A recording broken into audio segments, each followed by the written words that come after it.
lupakan. Sudah berapa lama saya di sini? Sudah berapa lama saya disiksa macam binatang? Saya juga tidak tahu. Apa saya binatang?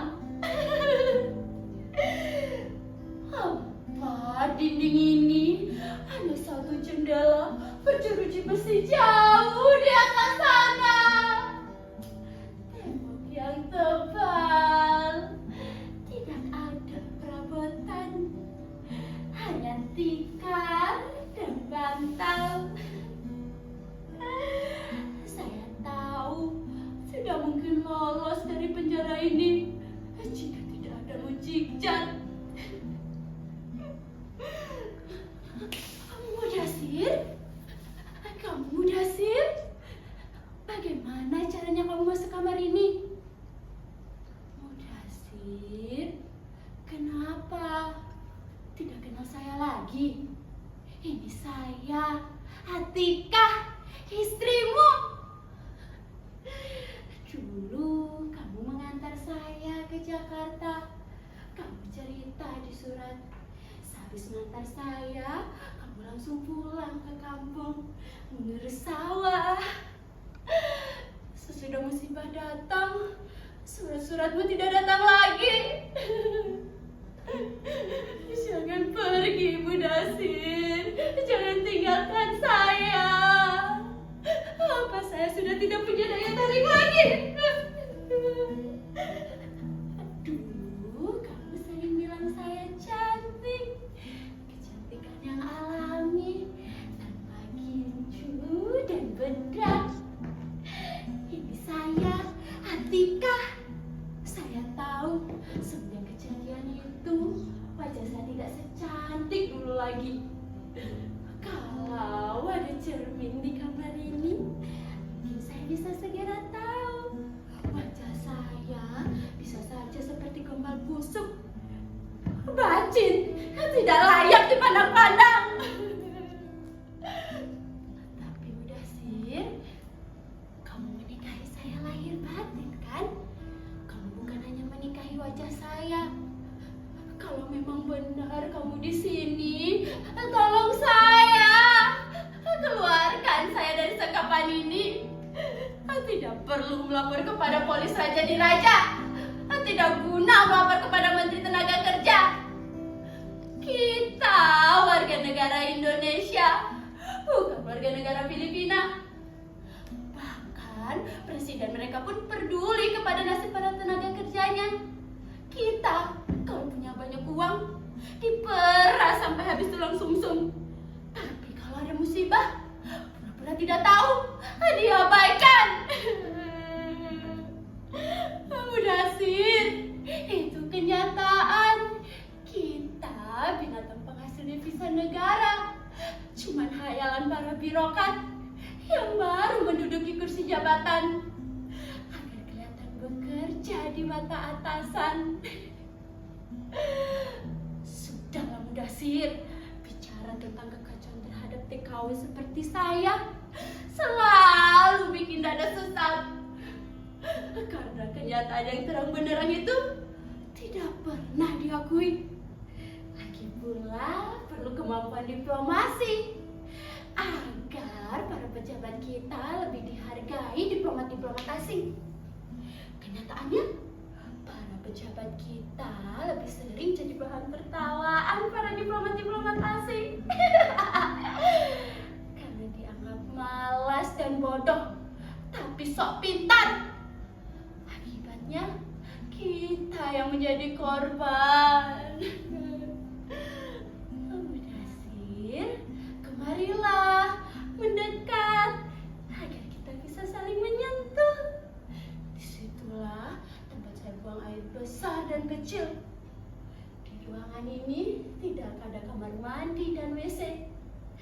Dan mengapa saya sampai disekap di kamar ini? Tidak bisa saya tulis di surat. Saya tidak punya kertas, pulpen, amplop, perangko. Saya tersiksa, Mudasir. Mengapa tidak menolong?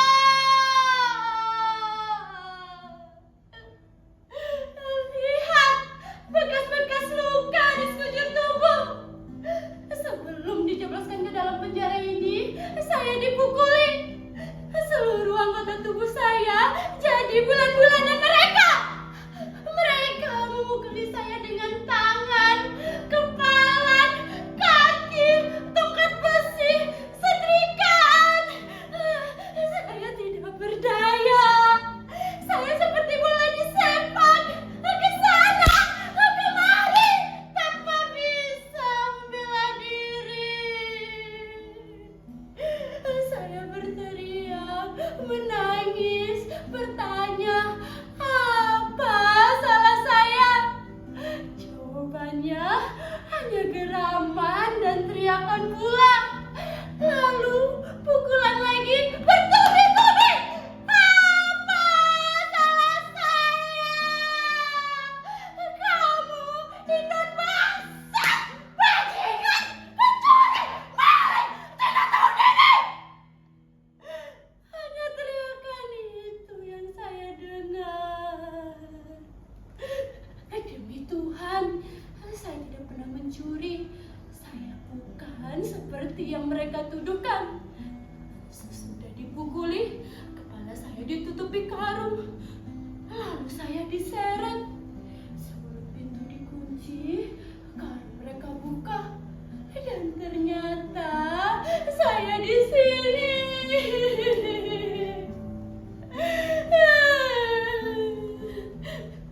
Sudah berapa lama saya di sini?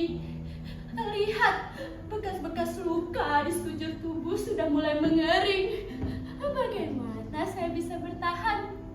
Mereka kasih saya makan 2 kali sehari. Saya makan minum dengan piring dan gelas yang kotor. Mudasir, kamu tidak akan bisa membayangkan perlakuan apa yang sudah saya terima selama ini. Saya memang pantas disebut anjing. Saya dianggap bukan manusia lagi. Kekuatan hukum nampaknya tidak berdaya dalam hal ini. Mana mungkin mereka membela saya yang anjing, Indon lagi. Tentu mereka akan membela sesamanya yang sebangsa, bukan kepada anjing seperti saya. Tapi Mudasir, demi Tuhan, saya bekerja. Saya bukan pemalas. Membersihkan rumah, menyapu, mengepel, semua saya lakoni dengan gembira dan ikhlas. Saya tahu diri sebagai pelayan yang datang dari tanah seberang.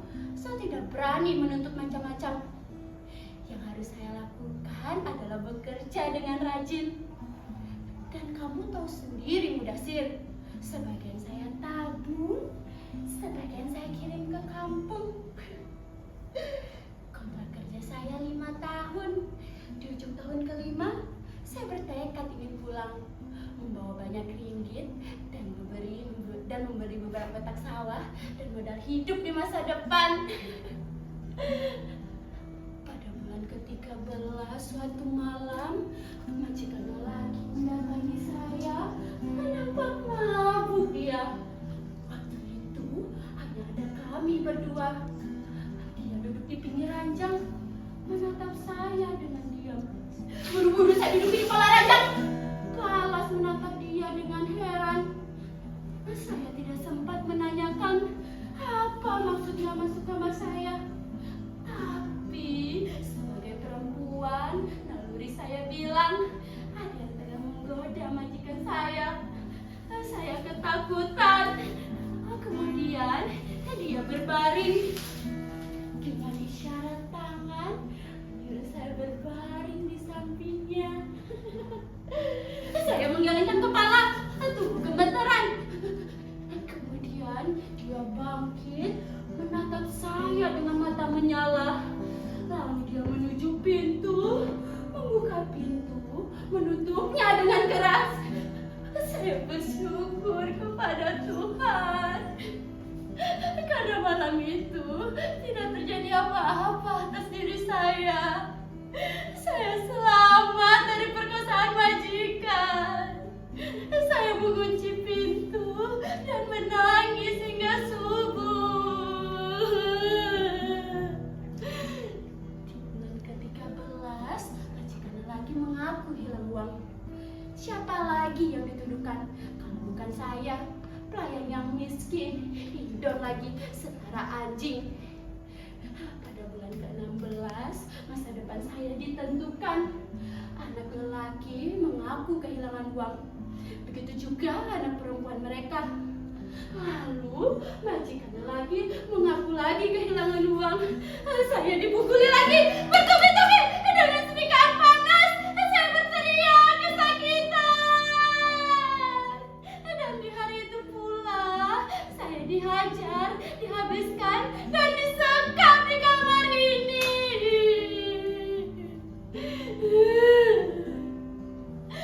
Tapi ada apa sesungguhnya dengan mereka? Dulu mereka merupakan saudara serumpun, senantiasa menjaga sopan santun dan banyak belajar dari kita. Bahkan mereka banyak mengangkut cendekiawan kita untuk mengajari mahasiswanya. Tentu dengan iming-iming gaji yang sangat besar. Mereka jauh lebih maju. Tapi pekerjaan keras bukan lagi bagian dari bangsa ini. Semuanya tahu, sebagian besar para penjudi berasal dari Indonesia. Artinya, sebagian besar uang mengalir dari Indonesia untuk membangun negeri jiran. Sukses bertubi-tubi bikin rasa percaya diri semakin meningkat. Tapi mereka sadar mereka tidak memiliki kebudayaan dan kesenian yang asli.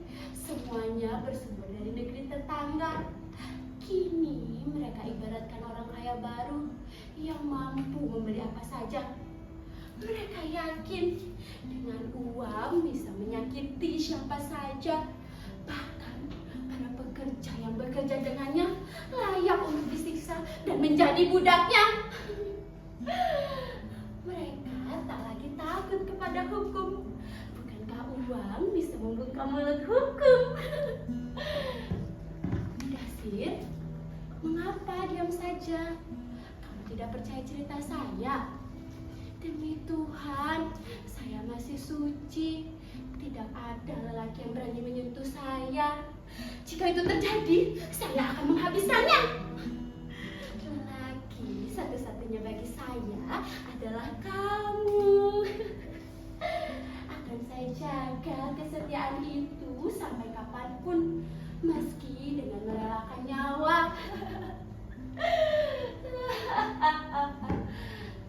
Jangan pergi, Mudasir. Jangan tinggalkan saya. Saya butuh kehadiranmu, walaupun kamu tidak nyata. Saya tahu kamu marah kepada saya karena waktu itu saya meninggalkanmu untuk pergi bekerja di negeri ini. Padahal kita baru menikah 3 bulan. Tapi saya berharap kamu sudi memahaminya. Mudasir, bagaimana kabar emak dan bapak? Mereka sehat-sehat kan? Encok bapak sudah sembuh. Saya sempat kirim uang lumayan besar jumlahnya. Bapak bisa gunakan itu untuk berobat ke dokter dan membeli obat yang asli, bukan obat eceran seperti toko di rokok. Asma emak masih sering kambuh. Saya sempat kirim uang. Ingat, alat itu sangat bermanfaat untuk kesembuhan emak. Saya yakin dengan alat itu emak pasti akan sembuh. Mudasir, shh, kamu dengar itu? Ada langkah kaki orang menuju ke sini. Tunggu sebentar ya.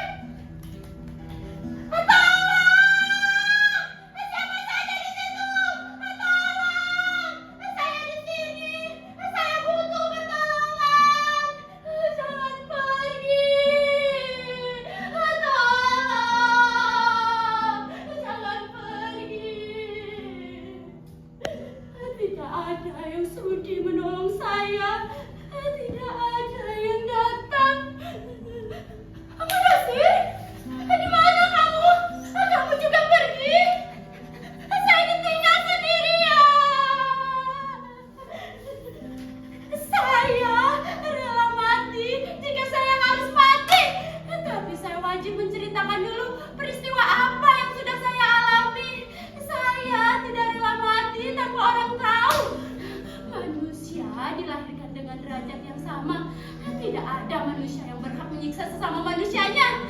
Saya disiksa tanpa alasan, tanpa penjelasan. Adilkah itu?